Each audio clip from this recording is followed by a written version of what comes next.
အားလုံးပဲမင်္ဂလာပါအခု promotion လေးရဲ့3ရက်မြောက်လေးကိုရောက်ရှိလာပါပြီpromotion လေးချတာလဲဆိုတော့ဒီရွှေစားရွှေလာပန်းရွှေရုပ်သွင်းစိုက်တဲ့ဟာကို3ဘူးယူရုံနဲ့10ဘူးစီလက်ကားစီနဲ့ရပါမယ်ဒီဥစ္စာကိုဆိုရင်ပေါ့နော်ဒီရွှေရုပ်သွင်းလေးကမှန်ဆိုရင်12000ရောင်းရတဲ့ပစ္စည်းလေးပေါ့နော်အခု promotion ကာလမှာ3ဘူးယူရုံနဲ့1000နဲ့လက်ကားစီ10ဘူးစီ1000နဲ့ရပါမယ်ဘယ်တကယ်ဆိုရင်ဝေရိုတွေကဒီလိုရောင်းရတာရှုံးပါတယ်။ဘာဖြစ်လို့လဲဆိုတော့ဝေရို10ဘူးယူရောင်းမှဒီ1000နဲ့ရတာပါ10ဘူးယူရောင်းနေဆိုလို့ရှိရင်အခု3ဘူးစင်းနဲ့ပြေးလိုက်ရရင်လုံးဝအမြတ်မကျန်တော့ပါဘူး။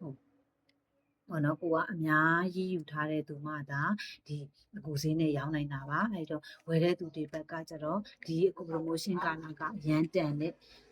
လို့ပြောရမယ်ပေါ့နော်။ပြီးတော့ဒီရွှေလာပန်းလေးဆိုရင်လည်း3နှစ်ကြာလူတွေဒီကာလမှာယူထားတဲ့နေဘာဖြစ်လို့လဲဆိုတော့သူကအရင်ပုံမှန်ရောင်းစီက1000ကိုကို promotion ကာလမှာယူမယ်ဆိုလို့ရှိရင်3ဘူးယူမယ်ဆိုလို့ရှိရင်8900နဲ့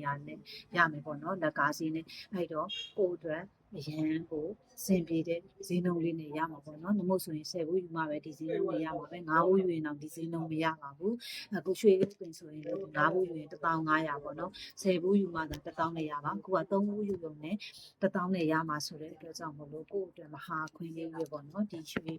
စာကြီးပေါင်းစာဆိုရင်လည်းပုံမှန်ဈေးက12500အခုpromotion ကာလမှာယူမယ်ဆိုရင်1000ကျပ်ထင်းနဲ့ရပါမယ်ရွှေစားလေးဆိုရင်လည်း9000ကျပ်ကို4000ကျပ်နဲ့ရပါမယ်ဒီ